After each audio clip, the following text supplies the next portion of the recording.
Good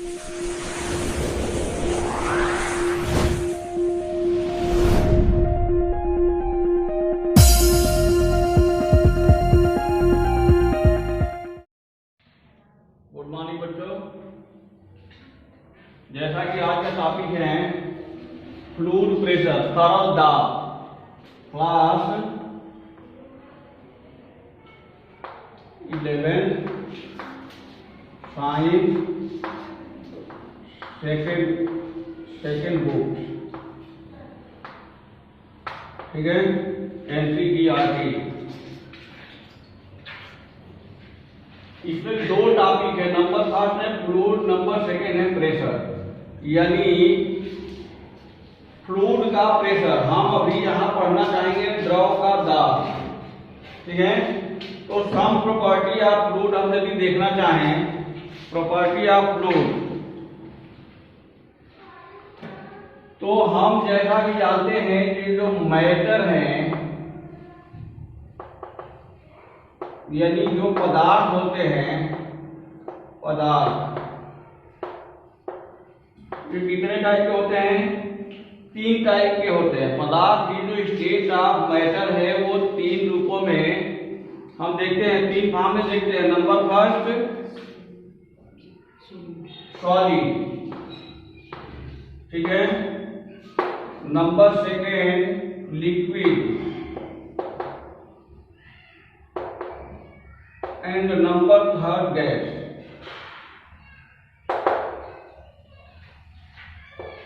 ठीक है। तो ये जो सॉलिड, लिक्विड, गैस है, इन तीनों अवस्था में प्रॉपर्टी है, कुछ गुण है, विशेषता है, जिसके आधार पर on the basis of property हम इस मैटर को 3 फॉर्म में देखते हैं। तो नंबर फर्स्ट फॉर्म में हम देखते हैं कि हम बाह्य बल लगाकर, यानी किसी भी सॉलिड यदि अवस्था में है हमारा मैटर, तो उस पर हम बाह्य बल लगाकर उसके शेप और साइज को चेंज नहीं कर सकते, ठीक है ना, बदल नहीं सकते। उसके शेप साइज को बाह्य बल से के द्वारा हम बदल नहीं सकते। यानी सपोज करिए हमारा चाक है, हम इसको कितना भी दबा दें तो ये टूट तो जाएगा, लेकिन इसका शेप साइज ऐसा नहीं है कि ये लंबा है तो ये हम इसको बॉल जैसा यानी स्फीयर बना दें, ठीक है ना, तो ये नहीं बन सकता। इसी तरह से लिक्विड के केस में यदि हम जाएं तो लिक्विड का शेप साइज बदला जा सकता है। ये जिसका अपना कोई शेप साइज होता नहीं है, एक्चुअल में जिस पॉट में हम रखते हैं उसका शेप और साइज ये ऑलरेडी एक्सेप्ट कर लेता है। इट मीन्स कि इसके अंदर जो पार्टिकल्स हैं यानी मॉलिक्यूल्स हैं, वो जो मॉलिक्यूल्स जो बंधे हुए हैं, मॉलिक्यूल्स एक दूसरे से जो बंधे हुए हैं, जुड़े हुए हैं, वहां एक फोर्स लगता है, ससंजक बल, जिसे हम ससंजक बल कहते हैं, ठीक है ना। वो बल इसमें कम पाया जाता है, यहाँ बहुत ज्यादा पाया जाता है, ठीक है ना। इसमें कम पाया जाता है, इसकी तुलना में इसमें बहुत कम पाया जाता है। और इसके तुलना में यानी लिक्विड की तुलना में गैस में उस बल का बहुत ही लेस मात्र की कहानी रहती है। यहाँ गैस में वो बल निगलेक्ट के बराबर होता है, यानी ये जिसको जहां जगह मिला वहीं ये अपना उड़ जाता है, यानी फैल जाता है, ठीक है ना। तो यहाँ उस बल की कमी होती है। हम अभी देखेंगे लिक्विड की प्रॉपर्टी के according, on the basis of liquid property हम देखेंगे कि लिक्विड के द्वारा जो प्रेशर अप्लाई होता है, बल लगता है, दाब लगता है, वो दाब कैसे निकाले, how can calculate the pressure of fluid, ठीक है ना। तो ये अब हम ये अभी हम देखेंगे। और ये यदि हम देखें तो ये देखने के लिए इसमें कहानी ये है कि in the comparison of solid, जो अभी हम ससंजक या असंजक बल हम बोल रहे थे, वो in the comparison of solid liquid में हम बोल रहे थे ना, इससे बहुत कम होता है। एप्रोक्सीमेट इसके बल का 10 लाखवां भाग इसमें होता है, 10 लाखवां भाग होता है, पाया जाता है इसमें लिक्विड में। यानी ये इतना कम बल, इसके मॉलिक्यूल जो होते हैं इतने कम बलों से आपस में जुड़े पाए जाते हैं। ठीक है, इसके साथ ही अब हम देखना चाहेंगे अभी प्रेशर। तो प्रेशर देखने के लिए सबसे पहले प्रेशर का यूनिट देख लें, ये यूनिट ऑफ प्रेशर क्या होता है। तो देखें तो यूनिट ऑफ प्रेशर जैसा कि हम जानते हैं, या चले यूनिट ऑफ प्रेशर देखने से पहले हम देखते हैं प्रेशर पहले क्या होता है, फिर हम देखेंगे यूनिट। सपोज करें ये हमारा यहाँ एक पार्ट है, ये हमने एक पार्ट ले लिया जिसमें लिक्विड भरा हुआ है। क्या भरा हुआ है? कोई भी तरल पदार्थ ऑलरेडी इसमें भरा हुआ है।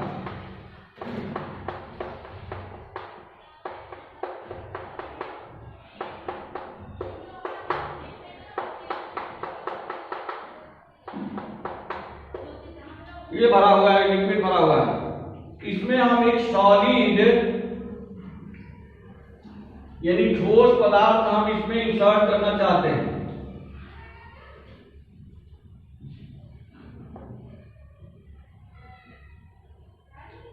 हम इसमें एक ठोस पदार्थ डाल दिए, सपोज करो लकड़ी का गुटका डाल दिए। ये यदि बैलेंस कंडीशन में है यानी साम्यावस्था में है, डूबा हुआ है, ये ठोस डूबा हुआ है पानी में, लेकिन ये ठोस तली में नहीं है ना, बीच में रुका हुआ है, यानी ये साम्यावस्था में इक्विलिब्रियम स्टेट में है। ठीक, तो यदि इक्विलिब्रियम स्टेट में है, इट मीन्स कि इस पर कितने, ये जो सतह है कितने सतह हैं, फिलहाल में यहाँ फोर लेयर आप देख रहे हैं जो दिख रहा है, ये 4 लेयर। वैसे लेयर कितने होते हैं? 6 लेयर होते हैं। सॉलिड है तो 6 लेयर होगा, क्यूब है, ठीक है ना, 6 लेयर का क्यूब है। लेकिन हम 4 लेयर का ही अभी परिकल्पना करके चले, एज्यूम 4 लेयर। तो ये इसके ऊपर वाले लेयर पर प्रेशर लग रहा होगा, लगेगा, प्रेशर लगेगा ना। नीचे वाले पर भी हमने मान लिया प्रेशर लग रहा होगा, दोनों साइड पर भी प्रेशर लग रहा होगा ना। तो ये चारों तरफ से प्रेशर लग रहा है, ठीक है।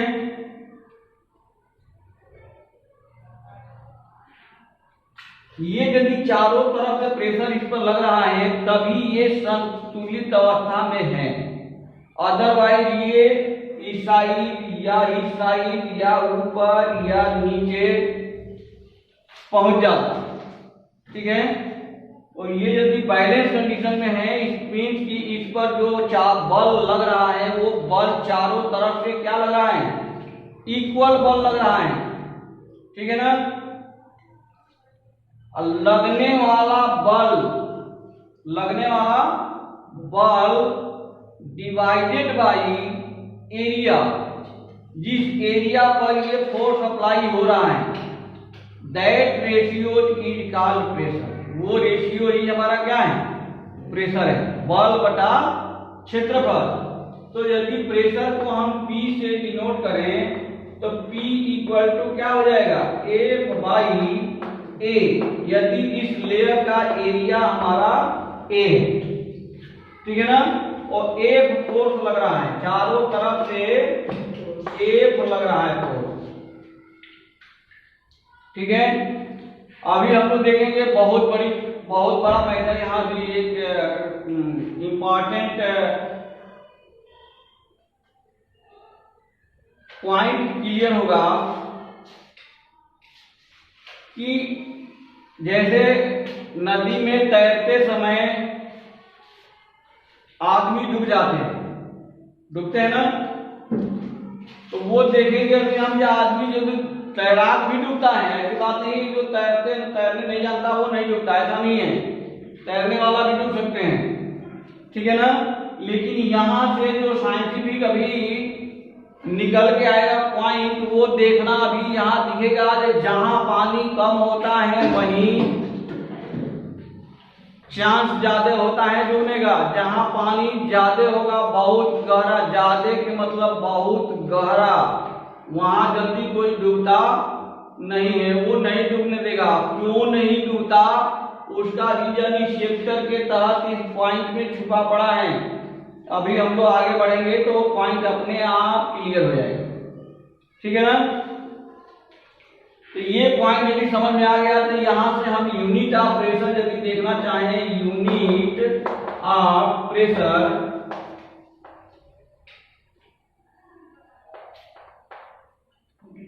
तो यूनिट ऑफ प्रेशर हम देखना चाहें तो फोर्स का यूनिट क्या होता है, न्यूटन। तो ये हो गया हमारा न्यूटन पर मीटर स्क्वायर। तो ये हमारा एमकेएस सिस्टम में प्रेशर का हमारा यूनिट हो गया न्यूटन पर मीटर स्क्वायर। इसकी छोटी बड़ी भी यूनिट होती है। ये न्यूटन मीटर स्क्वायर को पास्कल भी बोला जाता है। क्या बोला जाता है, पास्कल, यानी pascal is equal to 1 newton per metre square. ये भी हमारा प्रेशर का यूनिट है, ये ध्यान रखें, ठीक है। अदर यूनिट में भी हम इसको कंपेयर करते हैं। 1 एटमॉस्फेयर प्रेशर, 1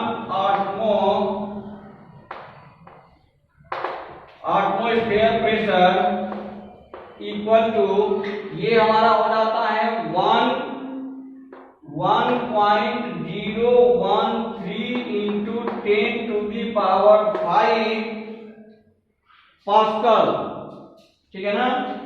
इतना पास्कल हो जाता है, P स्मॉल a, ठीक है। इसके अलावा भी है 1 बार, कहीं ये भी यूनिट यूज हुआ होगा, 1 बार भी लिखते हैं।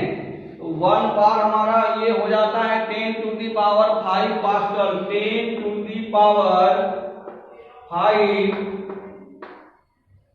पास्कल, ठीक है। इसके अलावा भी होता है 1 तार इज इक्वल टू 133 पास्कल। तो ये सारे हमारे क्या है, प्रेशर के यूनिट हैं, ठीक है ना। These are the unit of pressure. अब अगला टॉपिक हम यहां से देखेंगे प्रेशर का।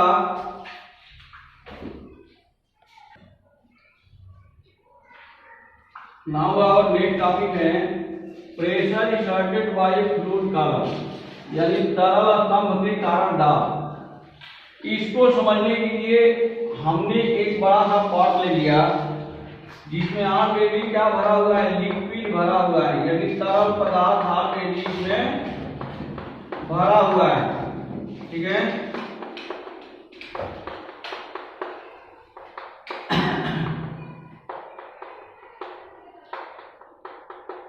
ये तरल पदार्थ इसमें ऑलरेडी भरा हुआ है।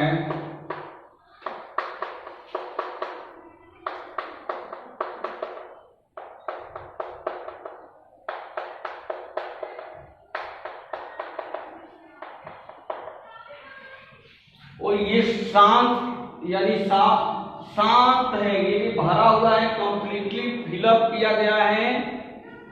इसके प्रत्येक जो कण है, मॉलिक्यूल्स हैं, वो क्या है, साम्यावस्था में है, माने स्थिर है, कहीं हिल डुल नहीं कर रहा है। हमने एज्यूम किया, ये कल्पना कर लिया कि एक इसमें कॉलम यानी बेलनाकार पार्ट, वो भी सेम लिक्विड से भरा हुआ इसमें हमने डाल दिया, इंसर्ट कर दिया, ठीक है। यदि हमने इसमें इंसर्ट कर दिया ये बेलनाकार पार्ट रुका हुआ है, यानी बीचों बीच यदि रुका हुआ है, साम्य में है, ठीक है, तो उस कंडीशन में यहां लगने वाला जो हमारा यहां से जो बल लग रहा होगा, ठीक है ना,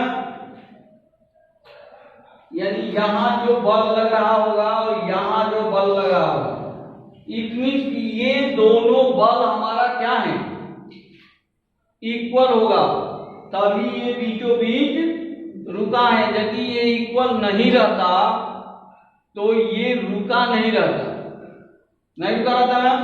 साथ ही अब यदि देखें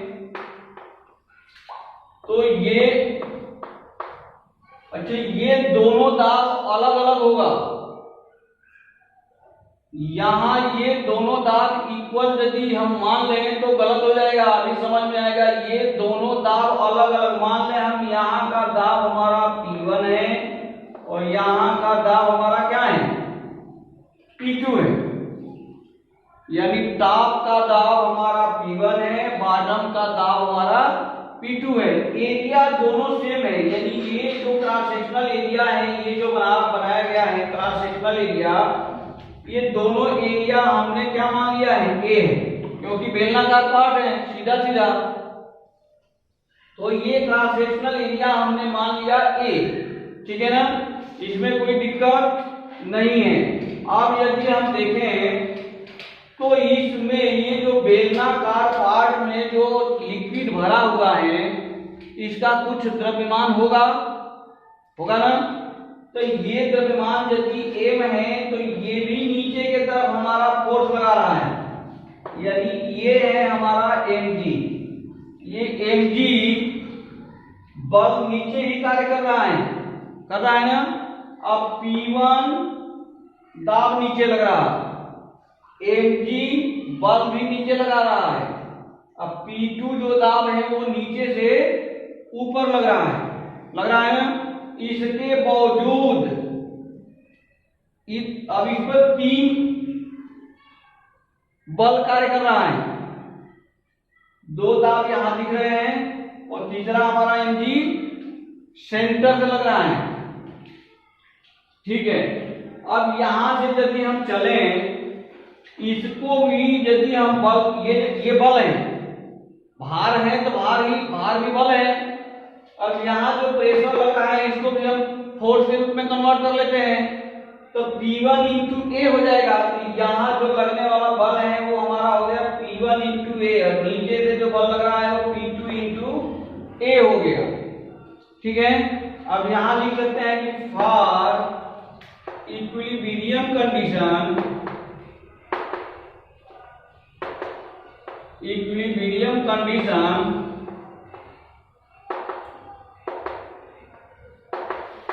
क्या होना चाहिए, P1A प्लस mg ये इक्वल टू हो जाना चाहिए P2 इंटू ए के, हो जाएगा ना। यानी जो ऊपर से दोनों बल लग रहे हैं उन दोनों का सम इक्वल होना चाहिए नीचे से जो बल लग रहा है उसके, तभी तो ये रुका पड़ा है ना, तभी ये बीच में रुका पड़ा है। क्लियर समझ में आ रहा है, ठीक है। यहां से यदि हम अब देखना चाहें तो P1 A को हम इस साइड ले आए अदर साइड में, तो ये हो जाएगा P2 minus P1 into A equal to mg, हो गया, ये हो गया। अच्छे, इसका जो ये बेलनाकार जो बर्तन लिया गया है, पॉट लिया गया है, ये हम मान रहे हैं कि इसका हाइट h है, ठीक है। इसका हाइट यदि हम h मान के चल रहे हैं, इसका हाइट बेलनाकार पार्ट का, तो इस m को हम चेंज करेंगे। अब किसमें, इस लिक्विड का डेंसिटी हमें पता है क्या, rho is the density of liquid, जो हम लिक्विड इसमें भरे हैं उसका घनत्व यानी डेंसिटी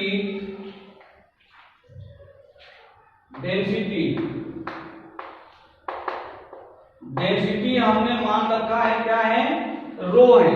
तो यदि डेंसिटी रो है, एरिया हमें पता है, एच पता है, क्रॉस सेक्शनल एरिया पता है और एच पता है, तो इस बेलनाकार पार्ट का वॉल्यूम कितना हो जाएगा, H इंटू ए, वो वॉल्यूम हो गया। और A बराबर क्या होता है, रो इक्वल टू क्या होता है, रो इक्वल टू होता है M डिवाइडेड बाई V, होता है ना। और V की जगह पर हम क्या लिख सकते हैं, A इंटू H लिख सकते हैं।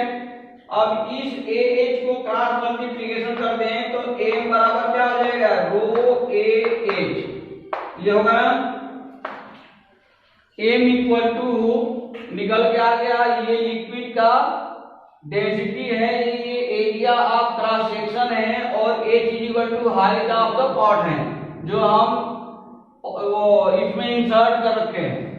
तो यहां से ये इस mg को हम लिख सकते हैं क्या, rho g a h, a into h, ये हमने लिखा।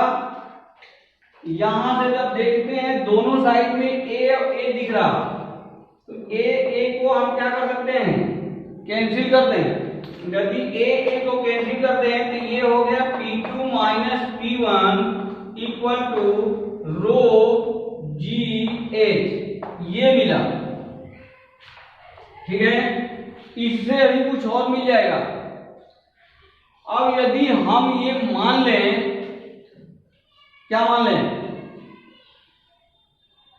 H is equal to 0, H is equal to 0 हम मान लें, यानी इस बर्तन का जो हाइट है वो हम 0 कर दें, तो ये जो सतह है, ये सतह कहां पहुंच जाएगा, उसी सतह पर पहुंच जाएगा ना, सेम सतह हो जाएगा, सेम लेयर पर पहुंच जाएगा। If H is equal to 0, putting this expression, it means both layer of the pot will be at a place, एक ही प्लेस पर होगा, हो जाएगा ना। तो ये यदि एक ही प्लेस पर पहुंच जाए,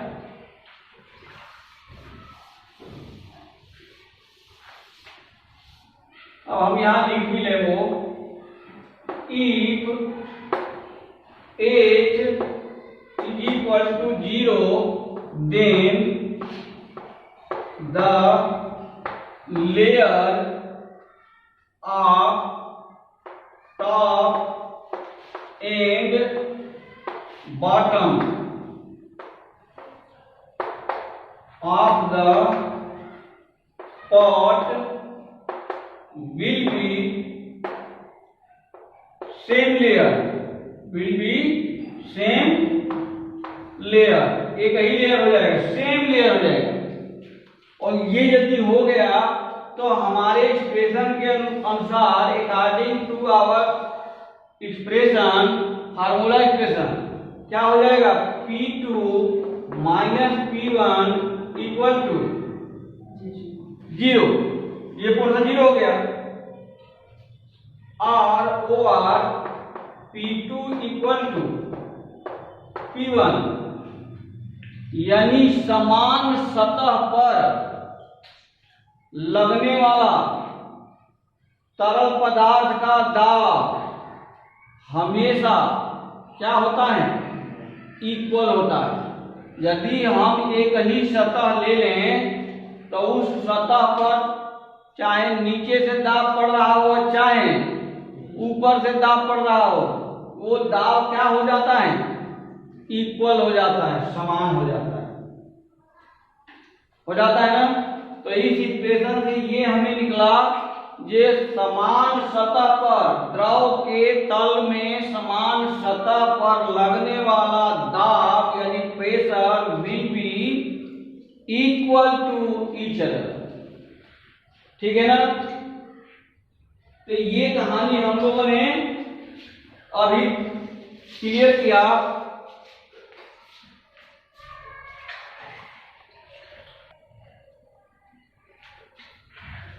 इसके साथ ही ये जो अभी इक्वेशन हम लोगों ने देखा, इसके साथ ही एक पॉइंट यहां से और मिल रहा है कि गुरुत्व के अधीन, गुरुत्व, ये जो हमारा कहानी चला है ये गुरुत्व के अनुपस्थिति में ये होगा, गुरुत्व के अनुपस्थिति में ये दोनों बल समान तल पर समान दाब लगेगा, ठीक है ना। लेकिन यदि हम गुरुत्व के अनुपस्थिति न माने उपस्थिति मान के चले, तो इसी पार्ट में हम यदि देखना चाहें, इस पार्ट में या अलग हम एक पार्ट बना लें, ये जो लिक्विड से भरा हुआ है, एक पार्ट है जिसमें h हाइट तक, इसमें h हाइट तक क्या भरा हुआ है, लिक्विड भरा हुआ है। इसके तली में यदि हम देखें pressure, pressure at the bottom of the part, pressure at the bottom of the part यदि हम देखना चाहें, यहां full total pressure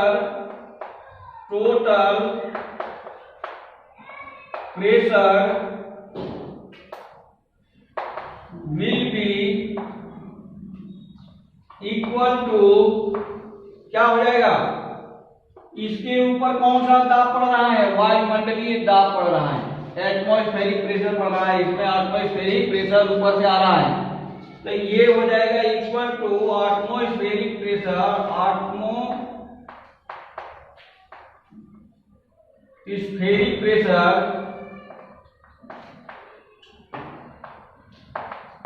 pressure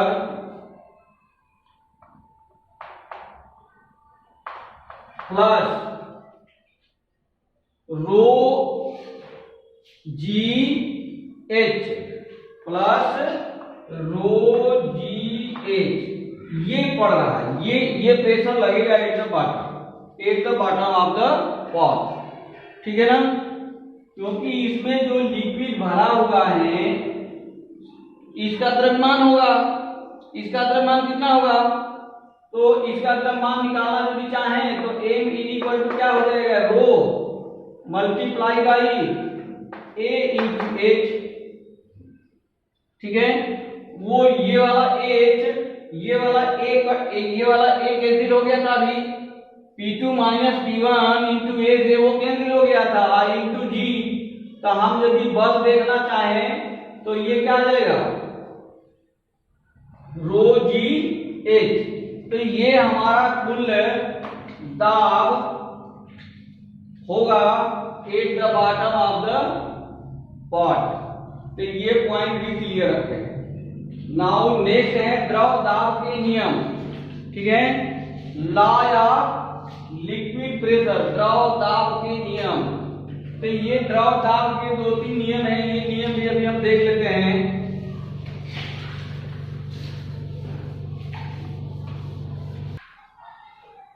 now यदि हम फोकस करें लॉ ऑफ लिक्विड प्रेशर, तो ये याद करने का एक भी इसमें लॉ नहीं है। ये सारे पॉइंट अभी हम लोगों ने जो अभी इक्वेशन देखे थे उसी के संदर्भ में, उसी का स्पष्टीकरण है, क्लियरिफिकेशन है इस लॉ में। नंबर फर्स्ट करा है कि in the liquid pressure will be equal at same layer, ठीक है ना।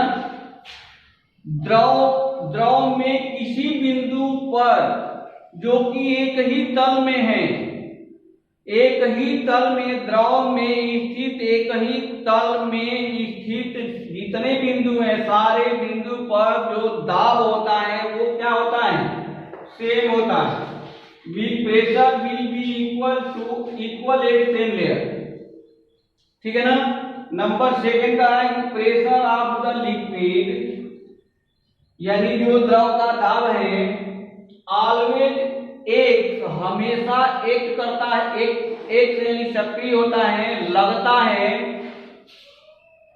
Perpendicular on the layer, layer से यानी सतह के परपेंडिकुलर लगता है। सतह के हमेशा क्या लगता है, ये परपेंडिकुलर लगता है। ठीक है। नंबर थर्ड का है pressure of the point will be proportional to the height of the liquid at that point, यानी किसी भी बिंदु पर लिक्विड में किसी भी बिंदु पर लगने वाला बल हाइट ऑफ द लिक्विड के प्रोपोर्शनल होता है। हाइट ऑफ द लिक्विड यानी वो पॉइंट हमारे कितने गहराई पर है, डीपेस्ट हाइट। ठीक है ना, जो वो बिंदु किस पर है उसके अनुक्रमानुपाती होता है। ठीक है। इसको ऐसे भी एक एग्जांपल से हम देख सकते हैं कि सपोज करें कि यहां हमने इसमें लिक्विड भर दिया। ठीक है ना, यहां लिक्विड भर दिया, एक छोटा सा यहां एक एरिया हम कट कर दिए, तो इस एरिया से जो हाइट सबसे ऊपर हाइट पर हमारा पॉइंट है ना, इससे जो पानी हमारा निकलेगा वो ये निकलेगा। सपोज करें ऐसे निकल रहा है, लेकिन यही यदि हम मील से कर दें, मील में एक छेद कर दें, तो इससे जो पानी निकलेगा वो ऐसे निकल के आएगा, वो दूर तक जाएगा। वो दूर तक क्यों जाएगा, क्योंकि इस पर जो इस पॉइंट पर जो प्रेशर लग रहा है वो कम होगा इस पर लगने वाले प्रेशर से, इस पर प्रेशर ज्यादा लग रहा है। और बॉटम में यदि हम छेद करते हैं, बॉटम में एकदम सबसे नीचे, तो ये बहुत ही ज्यादा दूर जाएगा ना। तो ये कहानी है, यही कहानी है हमारा नंबर थर्ड। ठीक, कि जिस पॉइंट पर प्रेशर जितना ज्यादा होगा वो लिक्विड उतना ही ज्यादा दूर तक जाएगा। तो ये नंबर थर्ड है।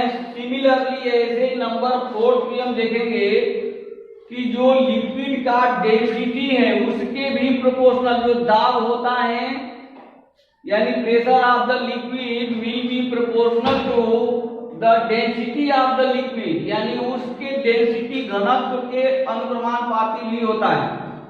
क्लियर है, तो डेंसिटी के अनुक्रमानुपाती भी ये कहानी चलता है। तो इस तरह से ये जो कहानी है प्रेशर का, ये अप्रोक्सीमेट लगभग यही समाप्त होगी। इसके कुछ अनुप्रयोग जरूर हैं। अभी हम लोगों के बुक में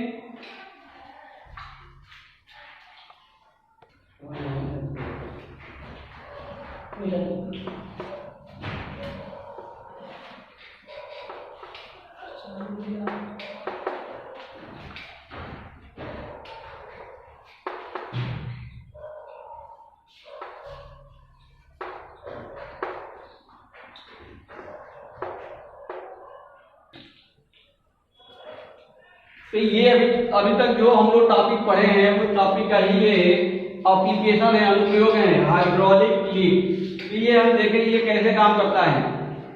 बेस्ड ऑन लिक्विड प्रेशर ये ठीक है ना, उसी का एप्लीकेशन है। सपोज करें ये जो दिख रहा है, ये जो पतला सा पोर्शन दिख रहा है लिक्विड, जिसमें लिक्विड भरा हुआ है, वो एक शाफ्ट से ये मूवेबल डिस्क, इस पे सपोज करो मूवेबल डिस्क लगा हुआ है, ये इसमें खिसकने वाला डिस्क है। ठीक है ना, इस पॉट में जो बड़े बाहरी जो किनारा है इससे टच होके और ये मूव करता है लाइक है। अभी ये बहुत आसानी से समझ में आ जाएगा। अभी जस्ट होली निकला है, होली में जो हम लोग पिचकारी यूज करते हैं तो उसमें एक वाशर सा लगा रहता है, रबर का जो पाइप होती है उसमें लगा होता है ना, वो डंडी से जुड़ा रहता है। डंडी खींचते हैं या डंडी से प्रेशर करते हैं तो वो अंदर की तरफ प्रेशर मारता है। तो इसमें यदि सपोज करें कि पूरा लिक्विड भरा हुआ है और ये F1 बल से हम इसको प्रेस कर रहे हैं, दबा रहे हैं, ठीक है, तो हम जो दबा रहे हैं वो जो प्रेशर नीचे लग रहा है दाब, ठीक है। तो उसकी वैल्यू क्या हो जाएगा, उसका वैल्यू हो जाएगा F1 डिवाइडेड बाई A1, यानी ये प्रेशर है जो कि हम लिक्विड को यहां से अंदर की तरफ दबा रहे हैं, ठीक है। ये चूंकि देख इस हाइड्रोलिक जो मशीन टाइप के ये लिफ्ट बना हुआ है, इसमें हम देख रहे हैं कि जो ये पोर्शन है, इस पोर्शन का जो क्रॉस सेक्शनल एरिया ये पतला है ना, पतला है in comparison of this portion. तो ये यदि पतला है तो इसका क्रॉस सेक्शनल एरिया A1 भी कम होगा, ठीक है। तो A1 यदि कम होगा तो P का मान क्या होगा, प्रेशर का मान ज्यादा होगा। यदि ये कम होगा तो ये ज्यादा होगा, और ये यदि हम बढ़ा दें तो ये कम हो जाएगा, क्योंकि डिवाइड कर रहे हैं फोर्स में, ठीक है। तो हम जितना फोर्स लगा रहे हैं उतना ही लगा रहे हैं, लेकिन हम क्रॉस सेक्शनल एरिया को कम कर दिए तो प्रेशर हमारा बढ़ गया, ठीक है। और ये प्रेशर तो यहाँ बढ़ा, ये यदि प्रेशर बढ़ा तो अभी हम यहाँ एक एग्जांपल दिखाए थे कि pressure perpendicular to the height हो जाता है, नहीं, pressure is proportional to the height of the layer, ठीक है। लेयर कितने हाइट पर हमारा होल कर रहे हैं, उसके ऊपर, उस पॉइंट से ऊपर कितने हाइट तक लिक्विड है, उस हाइट के प्रोपोर्शनल हो जाता है प्रेशर। तो ये यहाँ से ये जो प्रेशर आया वो प्रेशर यहाँ से इस लिक्विड को प्रेस करेगा। ये जब प्रेस करेगा तो यहाँ जो प्रेशर लगना शुरू होगा इसमें, तो ये इस शाफ्ट को क्या करेगा, ऊपर की तरफ धक्का देगा ना।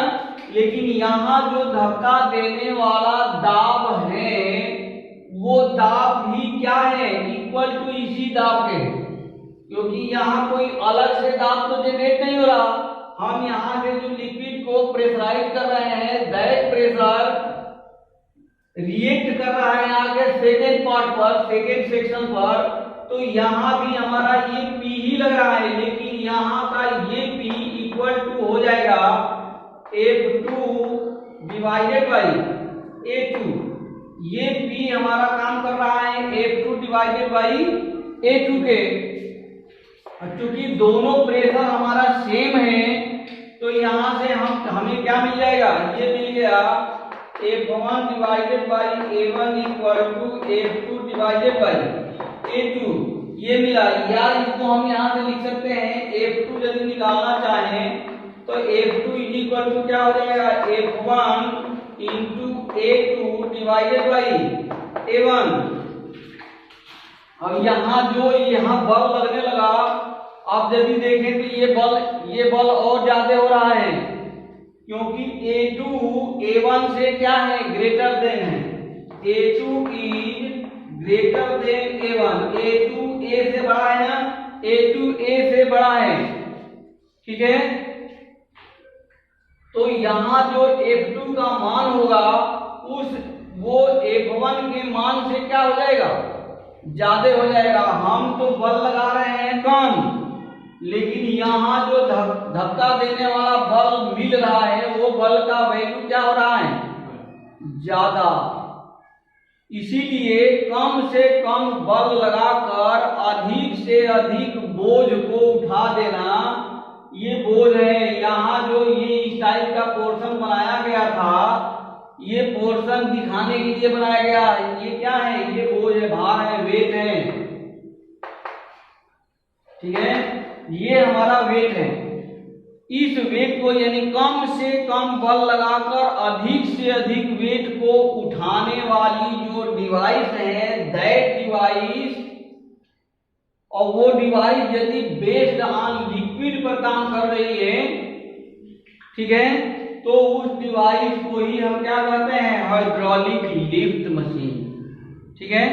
तो इस तरह से ये हम इस चैप्टर का एक एप्लीकेशन भी देखा गया। अभी देखे तो इस तरह से ये चैप्टर यही कृपया समाप्त करते हैं। इसके आगे जो नेक्स्ट चैप्टर होगा फिर नेक्स्ट वीडियो में समझने की कोशिश करेंगे।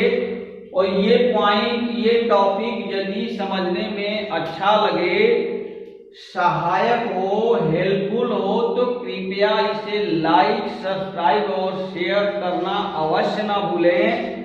साथ ही ये वीडियो हमारे educational Facebook group study with SN M sir पर भी मौजूद रहती है, तो चाहें तो यहाँ भी ज्वाइन करके यहाँ से वीडियो का अवलोकन किया जा सकता है। Thank you very much. जय हिंद।